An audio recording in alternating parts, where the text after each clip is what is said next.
చిన్న మీ అందరికీ ప్రభును బట్టి స్తుతిస్తూ ప్రభు నామములో నా యొక్క వందనములు మీ అందరికీ ప్రభు నామమును తెలియజేస్తున్నా.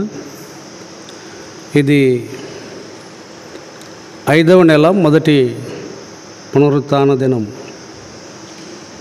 5వ నెల, ఇక 7 నెలలుంటే ఈ యొక్క 2024 పోయి 25 వస్తుంది.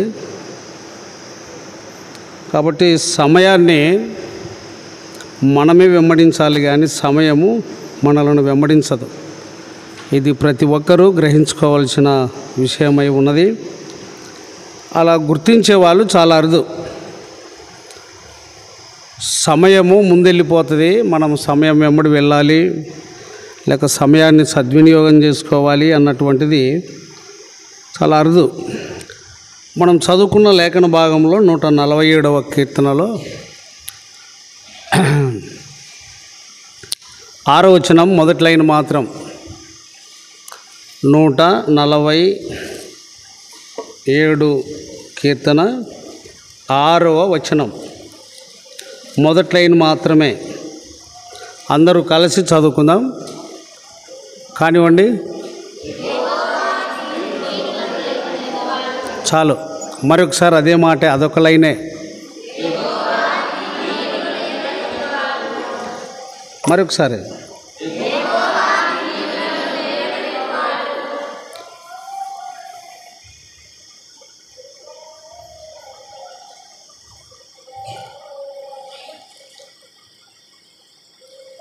యెహోవా దీనులను లేవనెత్తువాడు. అట్లనే 113వ కీర్తన 8వ వచనం ఏముందో చూడండి.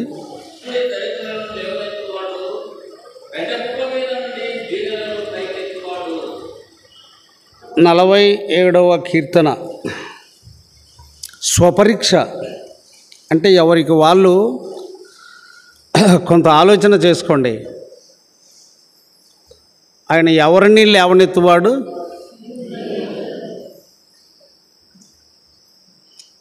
దీనులను లేవనెత్తువాడు.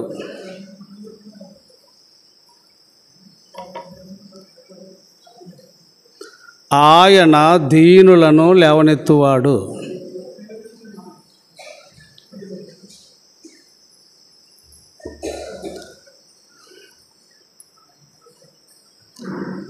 ఆయన దీనుడు, ప్రభువు దీనుడు. ఒకరి జోలి పోకుండా, అంటే ఎవరిని అటు ఇటు, నువ్వు గుర్రానికి కళ్ళకు సైడ్ అటు ఇటు చూపు పక్కకు పోకుండా ఇట్లా వాటికి సైడు వాళ్ళు పెట్టేస్తారు. అంటే నిటారుగా చక్కగా పోయేటట్లుగా, అటు ఇటు పోకుండా. గుర్రములు అటువంటివి లేకపోతే వాటి బలాన్ని, వాటి సత్తువను ఉపయోగించి ఇటైనా ఉరకచ్చు, ఇటైనా ఉరకచ్చు. అలా కాకుండా వాటి చూపు, వాటి దృష్టి చక్కగా ఉండేటట్టుగా కండ్లకు ఇలాగున్న సైడు వాళ్ళు పెట్టేస్తారు. అయితే ఈ మధ్యాహ్న కాల సమయంలో నేను మీతో పంచుకునే ఒక అనుభవం కలిగిన మాట ఏమిటంటే, నీకు దీన మనస్సు ఉన్నదా? అటు ఇటు చూడొద్దు. ఇప్పుడు గుర్రాన్ని ముందు పెట్టి చెప్పాను. వ్యక్తిత్వంగా, అంటే వ్యక్తిగతంగా నీకు, స్త్రీలైనా సరే పురుషులైనా సరే, దేవుని సన్నిధిలో నువ్వు ఎన్ని సంవత్సరాలైంది మందిరంలో ఉండబట్టి, ప్రభువును అంగీకరించి లేక ప్రభు నామమును విశ్వసించి సంఘములో విశ్వాసులుగా, యోగ్యులుగా అనేక కార్యక్రమాలలో సంఘములో పాలు పొందుతూ అనేక రీతులుగా ప్రభువును ఘనపరచుటకు మనందరం చేరి ఉంటున్నాం. నీకు దీన మనస్సు, లేక దీనత్వం ఎంతలో నువ్వు ఎదిగావు, ఏ రీతిగా ఎదిగావు?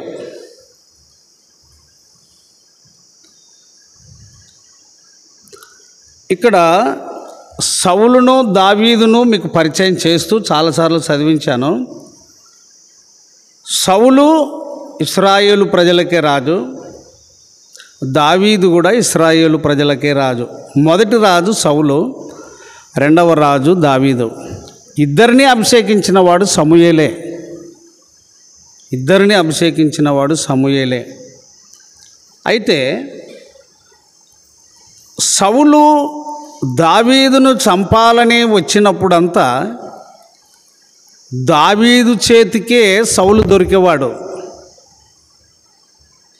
అప్పుడు దావీదు దగ్గర ఉన్న ఇరుగు పొరుగు వారికి సైన్యం, నువ్వు చెప్తే మేము ఆయన తలకాయ తీసుకొని వస్తాం, లేక నేలకు పొడిచొస్తాం అని ఇట్లా చెప్తున్న సందర్భాల్లో మాటి మాటికి దావీదు ఏమన్నాడంటే, యెహోవా చేత అభిషేకము నొందిన వాణిని, యెహోవా చేత అభిషేకము పొందిన వాణిని. మీరు బాగా గుర్తుపెట్టుకోవాలి. మనమంతా ఎవరు జనాంగము? మాట్లాడాలి. మనమంతా ఎవరు జనాంగము? రాళ్ళు చెవులలో పెట్టుకుని నువ్వు కింద పెట్టుకోండి, మళ్ళీ పోయేటప్పుడు పెట్టుకొని పోదురు. మనమంతా ఎవరి జనాంగము అని అడిగాను, అది చెప్పనీకి రాదా? మరి మీకు అందుకొరకే ప్రభు ఊక మాట్లాడలేదు. వాళ్ళ హృదయం కొవ్వు పట్టింది, చెవులు మందమైన అని మాట్లాడతాడు.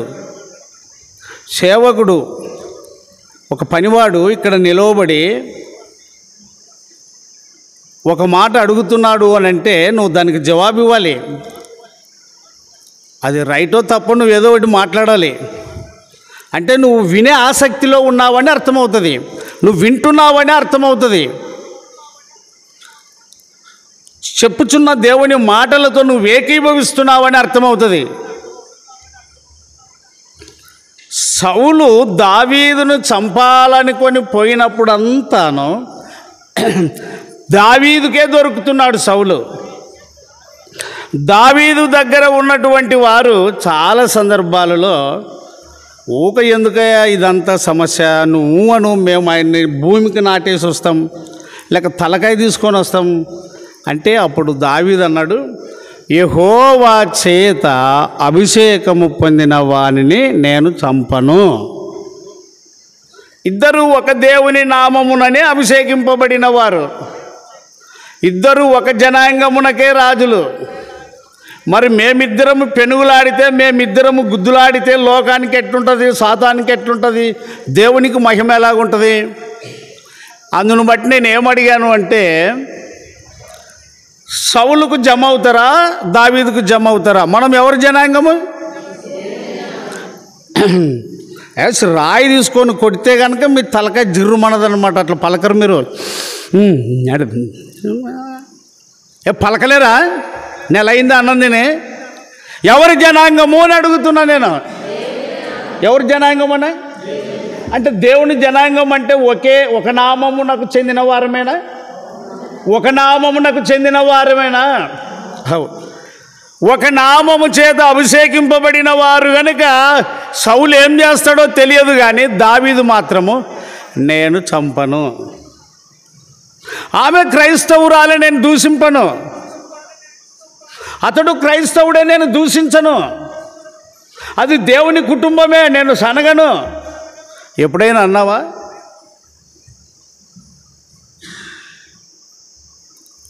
దావీదులో ఉన్న దీనత్వం అదే.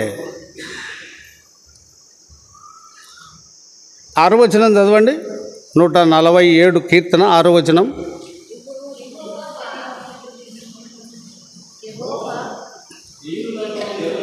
మీరు ఉన్నాడమ్మా, ఒక్కరు చదవండి, నేను మళ్ళీ చెప్తాను ఇంకొకరికి.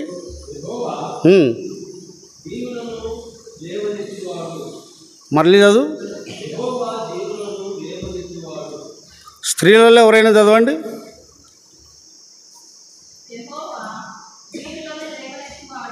అన్న ఇంకో మీలో ఎవరైనా చదవండి.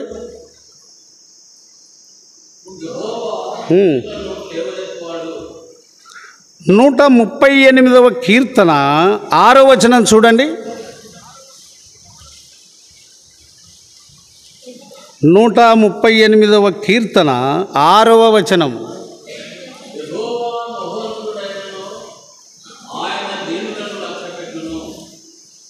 ఇంకోరు చదవండి.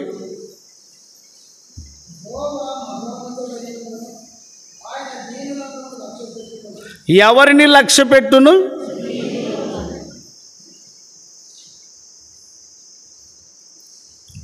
ఆయన మహోన్నతుడైనను.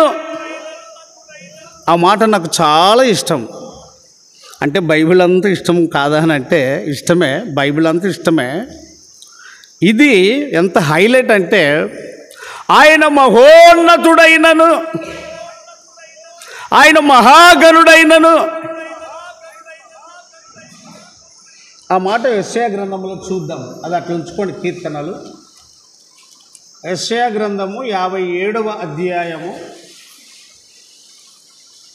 యెషయా గ్రంథము 57వ అధ్యాయము 15వ వచనము. ఒక్కరు చదవండి. మహాగణుడు.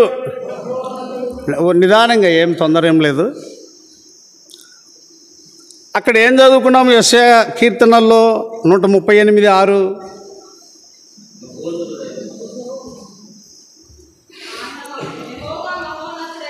ఆగమ్మా అన్నా,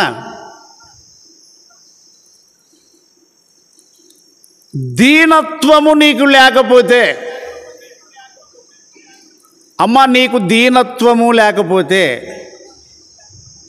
ఈ ప్రశ్న చాలాసార్లు ఎదురయ్యి, సరే నువ్వు ఇక్కడి నుంచి వెళ్ళిపో, నువ్వు ఇక్కడి నుంచి దిగిపో, అసలు మాట్లాడద్దు పో అని శరీర సంబంధమైన మనస్సు నేను నేర్చుకుంటున్నటువంటి బోధకు వ్యతిరేకంగా వచ్చింది అనుకో, నేను మీ అందరికీ ఏం చెప్తానండి? ఇప్పుడు ఒక వ్యక్తిని వెళ్ళిపోయి ఇక్కడి నుంచి అన్న తర్వాత, మాట్లాడద్దు ఇక్కడి నుంచి అన్న తర్వాత, మీ అందరికీ ఏం చెప్పేది నేను? ఈ ప్రశ్న నీకు రాకపోతే నీకు వచ్చిన సమస్యకు ఎంబడే నేను అక్కడనే, ఆ మనసు వచ్చిన చోటనే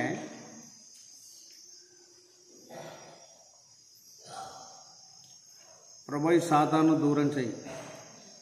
ఒకవేళ సాతాను ప్రేరేపించిన రీతిగా, శరీర స్వభావ రీతిగా నేను ఆ మాటలే పలకగలిగితే నేను సమాజంలో ఎవరికి ఉపయోగపడతాను?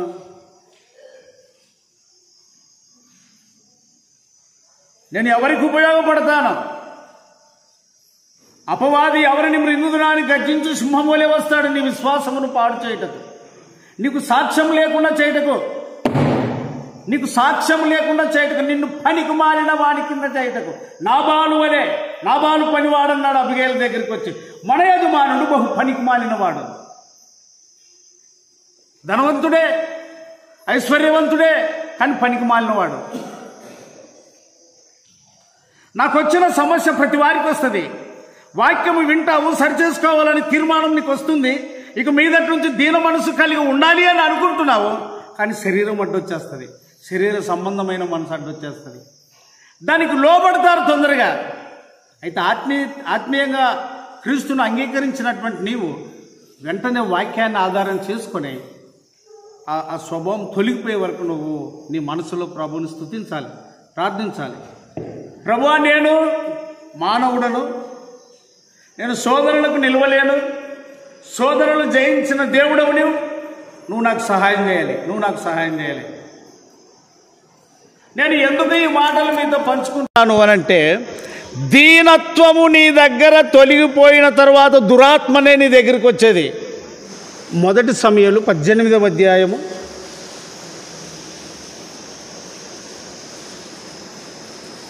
'అందరు తీయండి దయచేసి, మీరు గుర్తుపెట్టుకోవాలి. 1 సమూయేలు 18వ అధ్యాయము 10వ వచనం.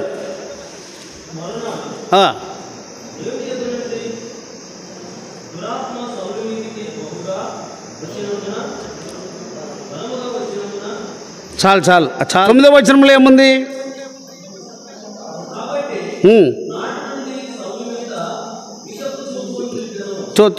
నిదానంగా చదవండి.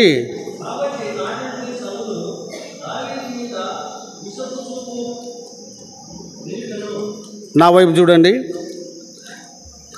నువ్వు బైబిలే పట్టచ్చు, నేను బైబిలే పట్టచ్చు, నువ్వు బోధ చేయొచ్చు, నేను బోధ చేయొచ్చు. సాతానికేమి ఏం పెద్ద కథ ఏం కాదు. నేను పడగొట్టేది ఎంతసేపు? శరీర స్వభావము కలిగిన మనస్సు నీకు వచ్చిందంటే వెంటనే నువ్వు దురాత్మ వశమైపోతావు. నాది ఇడువది నిన్ను దురాత్మ. నేను మొన్న రాత్రి చదివించాను. ఒక దయ్యము ఒక మనిషిని వదిలిపోయిన తరువాత అది స్థలము, విశ్రాంతి స్థలము ఎదుగుతూ, మత్తయి సువార్త 12వ అధ్యాయం 43, మత్తయి సువార్త 12వ అధ్యాయం 43, 44, 45 గట్టిగా చదవాలమ్మా.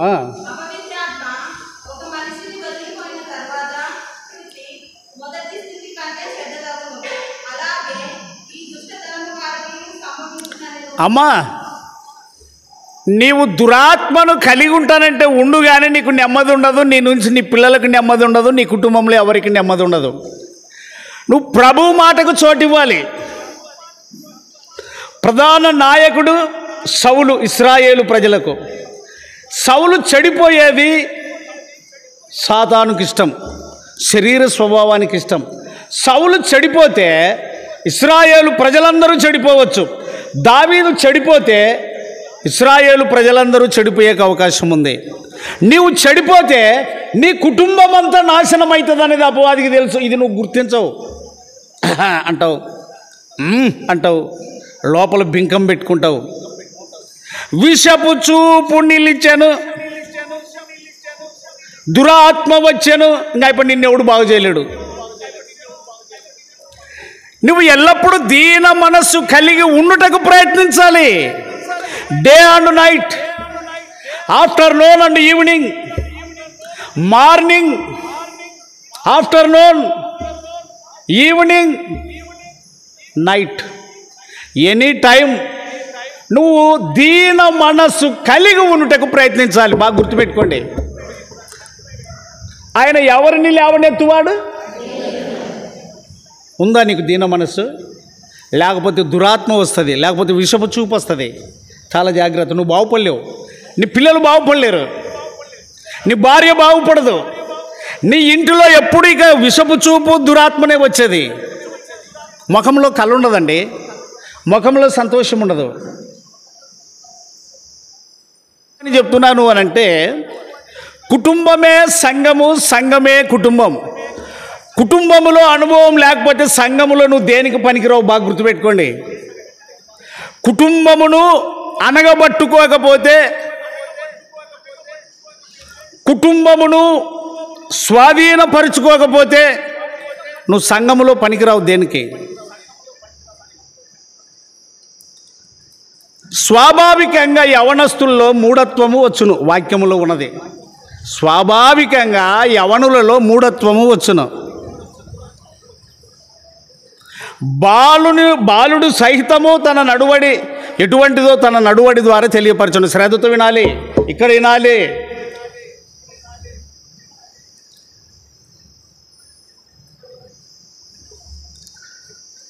నేను చెప్పింది ఒకటైనా వినరే. ఇప్పుడు మీ పిల్లలు కొన్నిసార్లు మీకు వస్తుంటుంది, ఈ పొట్టి నేను చెప్పింది ఒకటి కూడా సరిగా వినదు, దీనికి ఇంకో పారి నేనేమి చెప్పను కాదు, చేయకూడదు, దీనికి ఏం చేయకూడదు. నేను మానవ రీత్యా నీకు ఆ తలంపులు వస్తాయి. ఈ నలుగురు మాట్లాడితే చాలండి, మీరంతా ఏకుల సాబులు, ప్యూర్ సాబులు, ఏకుల సాబులు.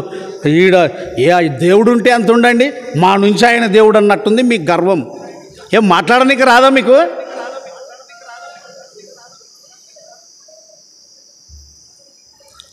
నాకు ఆ ఇద్దరు ఎప్పుడు జ్ఞాపకం వస్తే, నేను రాత్రి వాక్యం చెప్పి స్టేజ్ దిగాను, భోంచేసుకొని కారు ఎక్కాను. ఇదే మనసులో మెదులుతూ ఉంటే వెంటనే మెరుపు మెరిసినట్టుగా యెషయా గ్రంథము 65 వచనం చూడండి.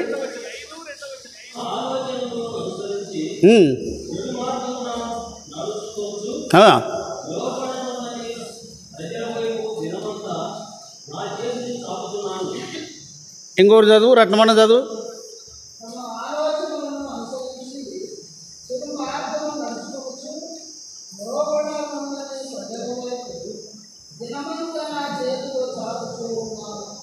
ఇట్లా పరీక్ష చేసుకుందాం, మనం ఇట్లా ఆలోచన చేసుకుందాం. నా వైపు చూడండి. నీవు కొందరిని చూసినప్పుడు వీళ్ళకు ఏమీ చేయకూడదు అనిపిస్తుంది, అనిపిదా? అరే మనం మనుషులం.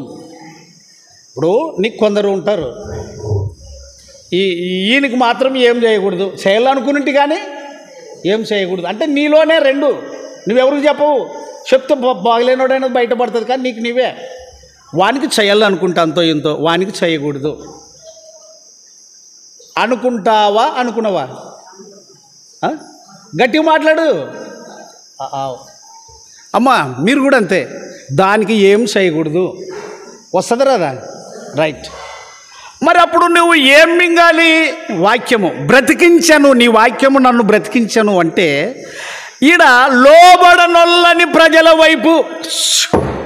నువ్వు అన్నిట్లో లోబడ్డావా దేవునికి? మరి అవతలోని విషయం అర్థమే ఎందుకు ఆలోచన చేస్తావు? ఎప్పుడెప్పుడు చేతులు దాచాడు? ఎవరాయన? ఎవరాయన? యేసుక్రీస్తు కావచ్చు, దేవుడు కావచ్చు, ప్లస్ పాయింట్. మరి ఆయన దినమంతా చేతులు దాచినాక నువ్వెప్పుడెప్పుడు దాచాలా? నువ్వు గొప్పనా ఆయన గొప్పనా? ఈ జనాంగాన్ని పుట్టించింది నువ్వా లేకపోతే ఆయన? చెడు మార్గమును అనుసరించి నడుచుకొను వారిని గూర్చి నువ్వు ఆగిపోతున్నావు అనంటే నీలో దీన మనసు లేదు. దినమంతా ఆయన చేతులు చాచుచున్నాడు అనంటే ఆయన దీనుడు గనుక దీనులను లేవనెత్తుతాడు. ఒకడు దీన మనస్సులోనికి వచ్చినట్లు నీ కఠిన హృదయమును చూడడాయన. అందరూ జనుక్కున్నారు, అందరూ జనుక్కున్నారు, లెక్కనే చేయలేదు ప్రభు. లూకా 19:7 వచనం, లూకా 19:7 వచనం.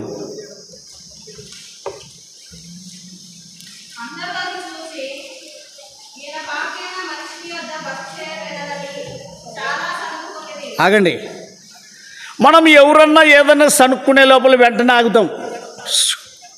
వాళ్ళు ఏమనుకుంటారో, వీళ్ళు ఏమనుకుంటారో, వెంటనే ఆగిపోతాం. ఆగిపోతామా? ఆగిపోమా?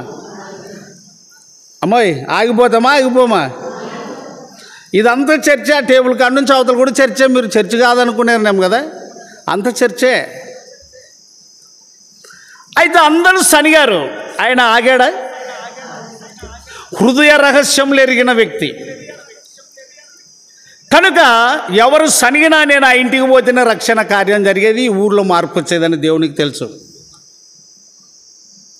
కనుక ఈ మధ్యాహ్న కాల సమయంలో నీవు నేను అల్పబుద్ధి కలిగిన వారం, అరకొర మనసు కలిగిన వారం, పనికిమాలిన మనస్సు గలవారం, పనికిమాలిన బుద్ధి కలిగిన వారం, చెడగొట్టే బుద్ధి కలిగిన వారం, అందరూ చెడిపోయినా నేనే బాగుండాలనుకునేది, అంతకంటే పనికి మాలిన బుద్ధి మరొకటి లేదు. చూద్దాం కొంచెం. 138:6 ఏం చదువుకున్నాం? కీర్తన 138:6. యెహోవా మహోన్నతుడైనను ఆయన ఎవరిని లక్ష్య పెట్టును? యెషయా గ్రంథంలో చదువుకుంటూ అక్కడ పోయాం కదా. 50 చూడండి, యెషయా గ్రంథము 57:15 తీసుకున్నారన్న. యెషయా 57:15 గమనించండి. యెషయా గ్రంథం 57:15 మహాగణుడు కదా. ఎవరు? ఇంకా ఇంకా ఇంకా ఎల్లప్పుడూ ఉండువాడు, నిత్య నివాసి, పరిశుద్ధుడు, మహాగణుడు, మహోన్నతుడు. యెహోవా మహోన్నతుడైనను ఎవరిని లక్ష్య పెట్టును? మరి ఆయన నిన్ను చూడాలనా? ఆయన నీతో ఉండాలనా? ఆయన నిన్ను ఎత్తుకోవాలనా? ఆయన మనస్సును కలిగి ఉండాలి, దీన మనస్సు. ఆయన మనస్సును కలిగి ఉండాలి. ఈ మనస్సు రాదు నీకు అంటే ఇట్లా కోరుకోవాలి నువ్వు. 40వ కీర్తన చూడండి, 40వ కీర్తన, నేను ముగిస్తాను తొందరగానే. 40వ కీర్తన 17వ వచనం. చాలు. నువ్వు దీన మనసు కలిగి ఉంటే ఎవరుంటారు నీ దగ్గర? అయ్యయ్యో, ఎవరుంటారు? నీకు దీన మనసు లేదు, ఆయన ఉండడు. మరి ఆయన నీతో ఉండాలనుకుంటే, నువ్వు ఆయన మనసు కలిగి ఉండాలనుకుంటే నీకు శ్రమలు అవసరం. ఆ భక్తుడు చెప్పేది అదే, నేను శ్రమల వలన ఏం నేర్చుకుంటే, వచనమాడే ఉంది, ఇప్పుడే చదివితిరి, ఇప్పుడే వింటరి. ఇంత నిర్లక్ష్యంగా ఉండగలిగితే వాక్యం నీలో ఉండదు, నివాసం చేయదు వాక్యం. ఇది దేవుని సన్నిధి. దేవుడు విధేయుల దగ్గర ఎక్కువ ఉంటాడు. ఆయన అవిధేయులకు సమయం ఇచ్చినా, హెచ్చరించినా, గద్దించినా, శిక్షించినా దీన మనస్సు గల వారితో ఆయన ఎక్కువగా ఉంటాడు. నువ్వు ప్రభు నీతో ఉండాలి అంటే నువ్వు దీన మనస్సు కలిగి ఉండాలి. నీకు దీన మనసు లేదంటే ప్రభు నీలో ఉండడు. మరి ప్రభుని స్నేహం చేయాలి, ప్రభు నిన్ను ఒప్పుకోవాలి అని అనుకుంటే నీకు శ్రమలు అవసరం. చదవండి మళ్ళీ ఏమంటాడు? 40వ కీర్తన 17వ వచనం.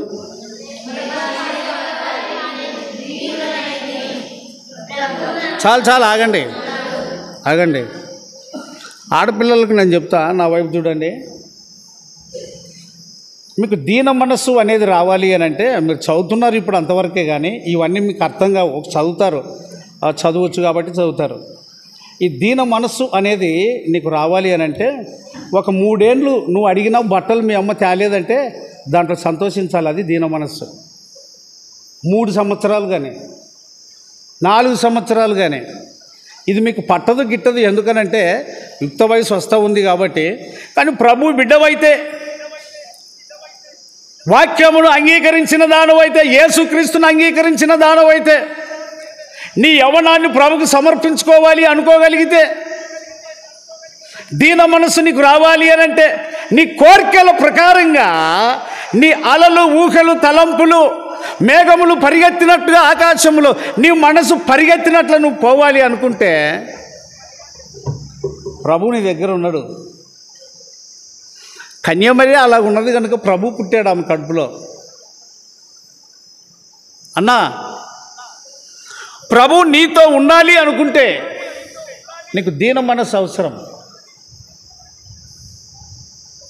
ఆయన మహోన్నతుడైనను ఎవరిని లక్ష్య పెట్టును?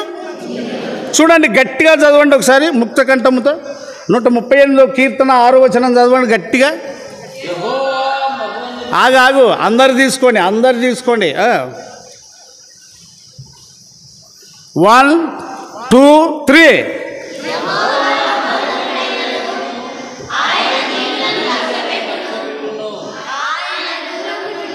చాలు. ఆయన మహోన్నతుడైనను ఎవరిని లక్ష్య పెట్టును అంటే, పేతురు పత్రికలో ఒక మాట అంటాడు, ఆయన మిమ్మును గూర్చి చింతించుచున్నాడు అంటే లక్ష్య పెట్టుచున్నాడు అని. ఎక్కడ? 1 పేతురు పత్రిక 5వ అధ్యాయం చూడండి.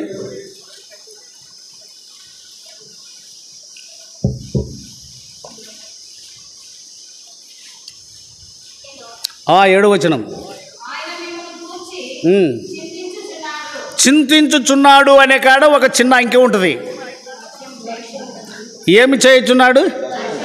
లక్ష్యము చేయుచున్నాడు. లక్ష్యమించుట అనే మాట అపోస్తుల కార్యములు 3వ అధ్యాయంలో కూడా మనకు దొరుకుతుంది ఒక మాట. అలాగుననే హెబ్రీయులకు రాసిన పత్రికలో కూడా మనకు ఒక మాట దొరుకుతుంది. ఈ మధ్యాహ్న కాలము అయ్యా గమనించండి, యెహోవా మహోన్నతుడైనను ఎవరిని లక్ష్య పెట్టును? ఇంకో మాట నేను బోధ చేస్తున్నాను, శబాష్ అనడు నన్నే. నాకు దీన మనస్సు ఉండాలి. సాతాను ఎన్నెన్నో రీతిలుగా నా మాటకు లోబడని వారు, నా మాట వినని వారు, లేక నాతో కలిసి ఉండని వారు ఎందరో ఉండొచ్చు. వారందరి మీద శరీర ప్రభావం, శరీర సంబంధమైన మనసు నాలో కూడా రేగిపోవచ్చు. అయితే అవన్నీ పక్కకు పెట్టి దీన మనసు కలిగి ఉండాలి. వస్తాయి ఆలోచనలు. సూర్యుడు ఉదయిస్తున్నాడు, మేఘాలు అడ్డురావా? మీరు చెప్పర్లే, చూడలే, ఆకాశం చూడలేదు, సూర్యుని చూడలేదు, బోగొడ చూసారనో లేదో. తినరు ఇక్కడ దేశంలో. అంత రాళ్ళు మన్ను ఉసుక తింటారు కనుక బూ అంటే చెప్పలేరు బెరిన. రాత్రి చంద్రుడు ప్రయాణం చేస్తాడు ఆకాశంలో, అనేక మేఘాలు అడ్డొస్తాయి, కానీ తన ప్రయాణమును మాత్రం అది. సూర్యుడు పగలు ప్రయాణం చేస్తూనే ఉన్నాడు, ఎన్నో మేఘాలు అడ్డొస్తాయి, తన ప్రయాణమును మాత్రం తన గమ్యమును కొనసాగిస్తాడు. ఓ విశ్వాసి, నీ జీవితంలో దీన మనస్సు అనే ఆ వస్త్రము ఆగిపోయేటందుకు, దీన మనస్సు అను వస్త్రము పక్కకు తొలగిపోయే వరకు, అదే 1 పేతురు పత్రిక 5:5 వచనం చూడండి.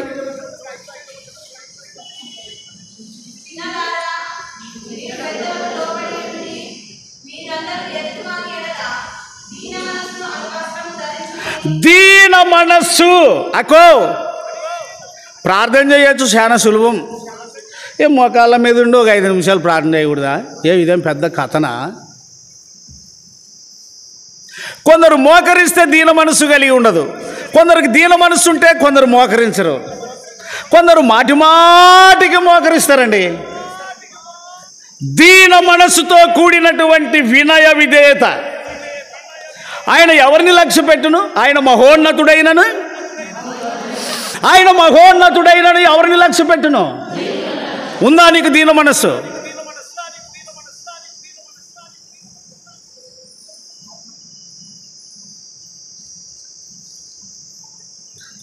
ఎదుటివారి ఎడల ఏ వస్త్రము? చిన్నగా చెప్పండి, పేతురేకి కింద పడితే కనుక మళ్ళా వచ్చి ఆ పత్రికని చింపేస్తే కష్టం. చిన్నగా చెప్పండి. ఎదుటివారి ఎడల ఏ వస్త్రము? ధరించుకొనుడి. ఉన్నదా? హెబేలు దీన వస్త్రాన్ని కలిగి ఉన్నాడు. అందుకొరికి ఆయన చనిపోయినా కూడా ఆయన రక్తము మాట్లాడింది. ఆయన రక్తం, విశ్వాసమును బట్టి హెబేలు. చూడండి, ఎబ్రీలకు రాసిన పత్రిక 11వ అధ్యాయం మొదటి నుంచి త్వరగా.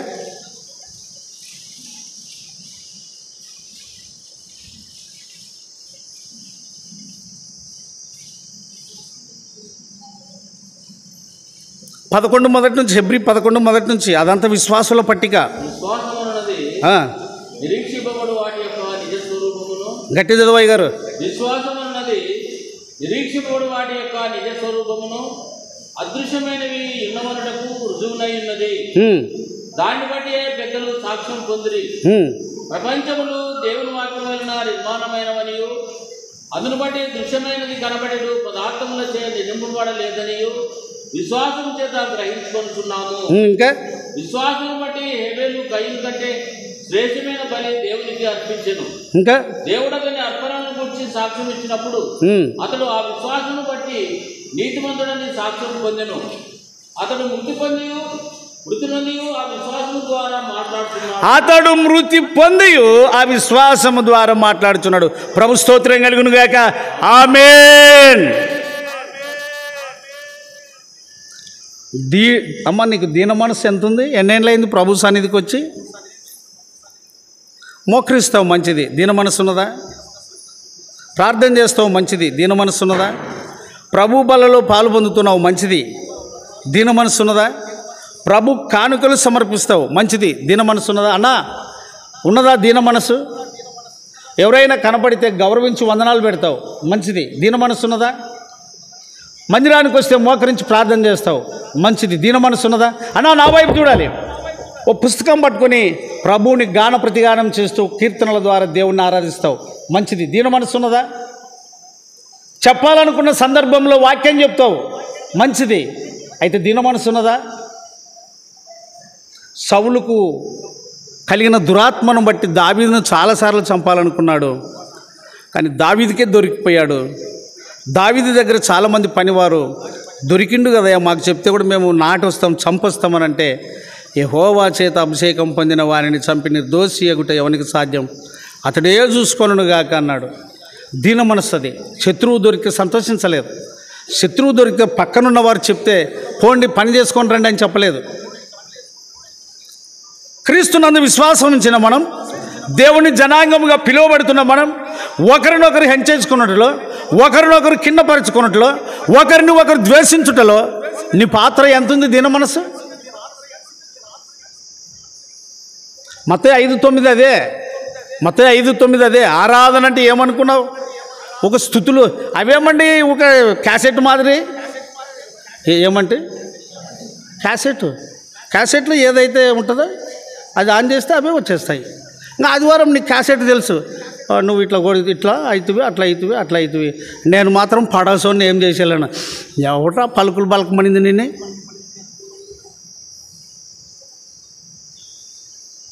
నేను ఒక మాట అడుగుతాను మిమ్మల్ని, చేపలు పట్టేటోడు నీళ్ళలోనే వేరు చేస్తాడా వాటిని? వల వేయకముందే నీళ్ళలోనే ఎండ్ర కచ్చల్ని, పాముల్ని, పాసు అంతా వల వేయకముందే పక్కకేసి మంచి వాటి ఆడునో ఆడ చూసి వలేస్తాడా? ఏమేస్తాడు? యథార్థంగా ఏమేస్తాడు? ఎప్పుడు వాటిని వేరు చేసేది? బయటికి ఇగ్గిన తర్వాత మంచి వాటిని గంపలో వేసి పనికి మాలిన వాటిని.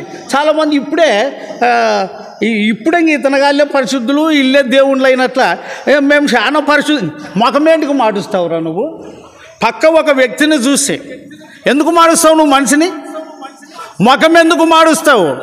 కయ్యను నువ్వు సత్క్రియ చేసిన ఎడల ఏమెత్తుకున్నావా? చూడండి, ఆదికాండం 4వ అధ్యాయం 4వ వచనం చూడండి, ముగించుకుందాం.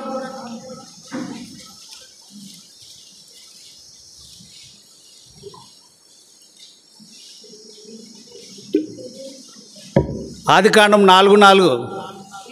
కాబట్టి కయీనుకు మిక్కిలి కోపం వచ్చి అతడు తన ముఖము చిన్నుపుచ్చుకొనగా. ఆగండి కొంచెం, నాకు వెళ్ళి చూడండి. స్త్రీలకైనా, పిల్లలకైనా, పెద్దోళ్ళకైనా, ముసలిళ్ళకైనా మిక్కిలి కోపం వచ్చినప్పుడు ముఖంలో ఎంత కళ ఉంటుందో. పిల్లలకు కానీ, ముసలిళ్ళకి కానీ, మధ్య వయసు కలిగిన వాళ్ళకి కానీ కోపం వచ్చినప్పుడు ముఖంలో కళ ఎట్టుంటుందో అది మీకు చెప్పనికి రాదంటే కయ్యను చూసి రావాలి మీరు. అతను ముఖం చూసి వస్తే ఇట్లా అని చెప్తారు మీరు.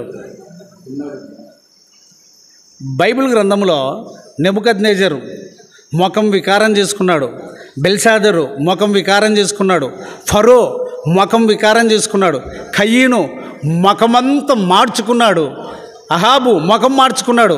బైబిల్ గ్రంథంలో ముఖం మార్చుకున్న వాళ్ళు చాలామంది ఉన్నారు. వాళ్ళ కోరికలు సఫలము కాకుండా చేతనే.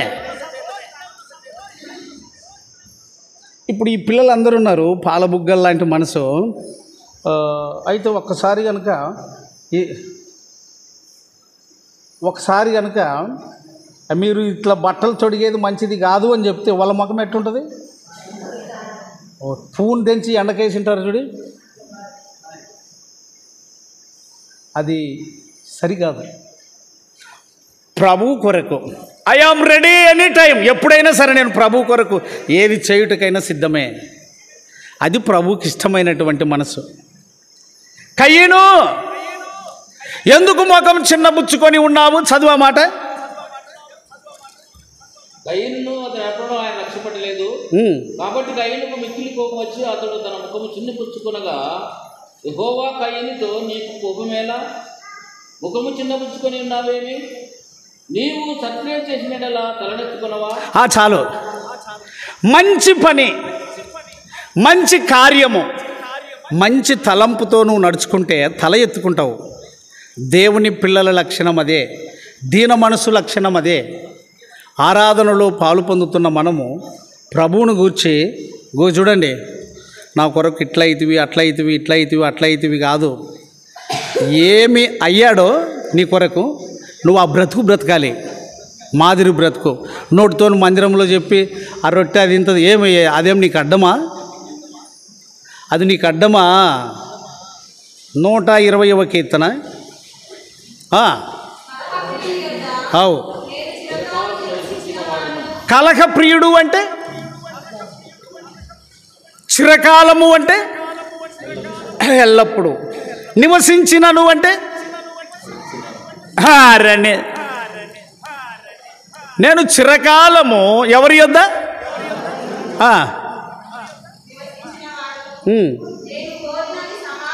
నేను కోరేదేమి? అదే దీన మనసు యొక్క లక్షణం. అదే దీన మనసు యొక్క లక్షణం.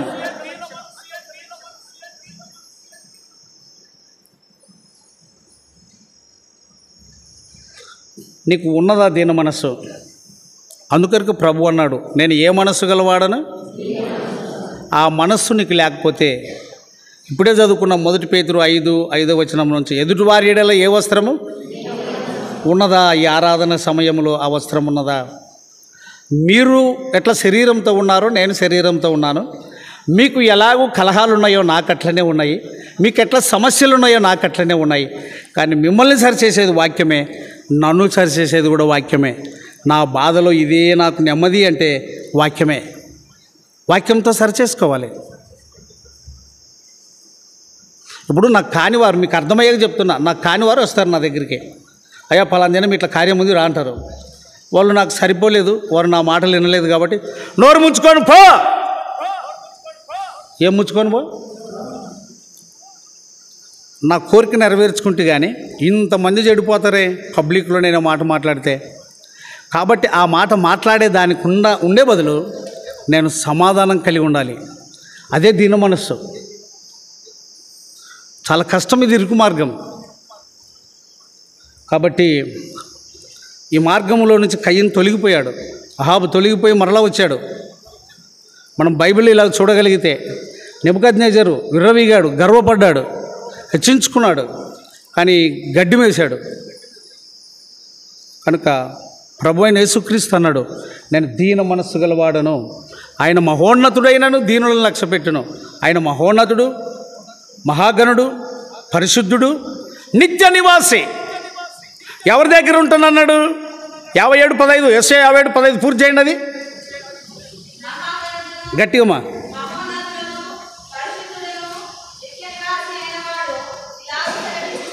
ఏమని? నేను మహోన్నతమైన పరిశుద్ధ స్థలములో నివసించిన వాడనైనను వినయము గల వారి ప్రాణమును ఉజ్జీవింపజేయుటకును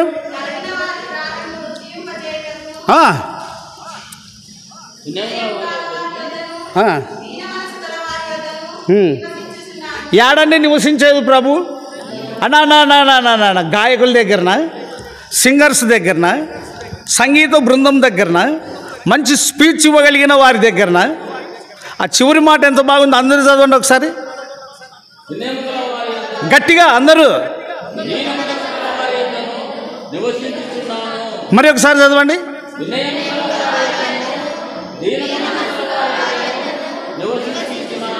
3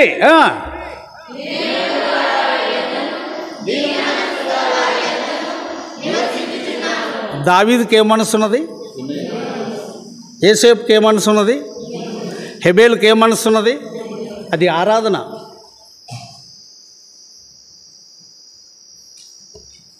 అది ఆరాధన. మరి నీ ఆరాధన ఎలాగున్నది? ఎదుటివారి ఎడలు ఎలాగున్నావు నువ్వు? విన్న వాక్యమును బట్టి ప్రభు నీకేమైతే మేలు చేశాడో, ఆయన చేసిన ఉపకారం మేలు ఎన్నడూ మర్చిపోవద్దని మీకు తెలుసు వాక్యము. 70 ఏండ్లు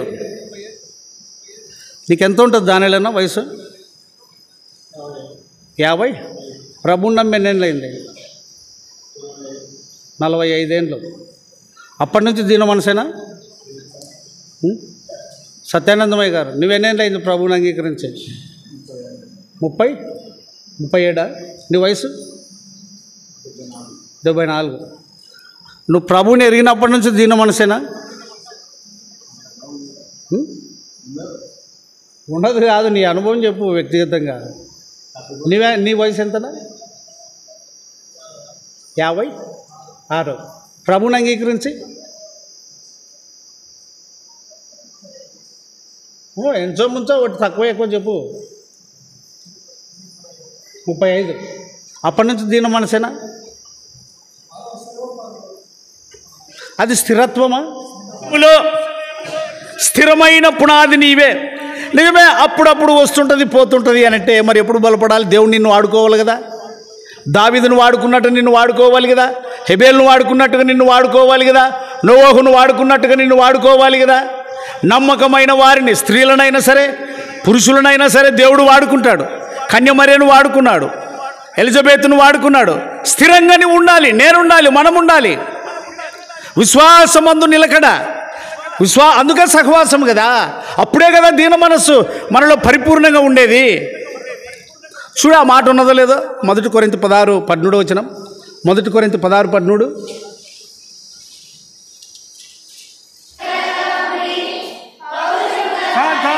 విశ్వాసం అందు ఎట్లుండాలి? ఆ నిలకడయే స్థిరత్వం.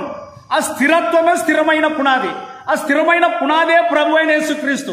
ఆ స్థిరమైన రాయి, పరిశోధింపబడిన రాయి ప్రభు అయిన యేసుక్రీస్తు. అదే దీన మనస్సు.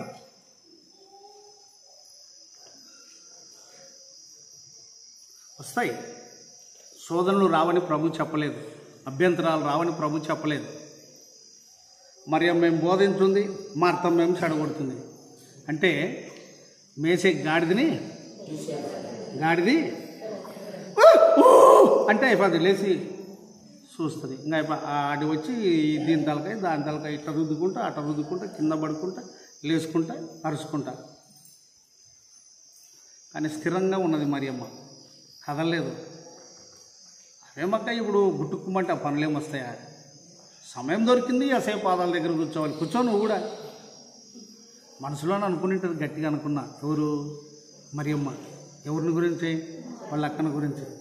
నువ్వు కూసుకో, ఏం బలపెత్తనం చేస్తావు, గట్టిగా లేకుంటుంది. ఎందుకంటే ఏ సై పోయినా కుప్ప పట్టుకొని కొడితే ఎవరిని? చలలకు పేరే లేదు, చలలేనా? స్థిరంగా ఉన్నదాన్ని అన్న. మన సాక్ష్యమే మనకు, నీ సాక్ష్యమే నీకు గట్టిగా లేకపోతే, నా సాక్ష్యమే నాకు గట్టిగా లేకపోతే మనం ఎప్పుడు నిలబడేది? కాబట్టి ఇప్పుడు ఇవన్నీ ఇప్పుడు బలలో పాలు పొందిన, కానుకలు ఇచ్చిన, ప్రార్థనలు చేసిన, కూర్చున్న, ఇవన్నీ చేయకూడదని కాదు, ఇవన్నీ చేయాలి. వీటితో పాటు ప్రభు యొక్క వాక్యమునకు మనం కట్టుబడి ఉండాలి. అందుకొరకే ఆయన మహోన్నతుడైనను ఎవరి దగ్గర ఉంటాడు? మరి ఆయన వద్దని దగ్గర ఆయన ఇచ్చిన రక్షణ భాగ్యాన్ని, ఆయన ఇచ్చిన రక్షణ పాత్రను, ఆయన ఇచ్చిన పాప క్షమాపణను బట్టి ప్రభువును స్తుతిస్తూ మోకరించి ఆరాధించుదాం. మోకరించి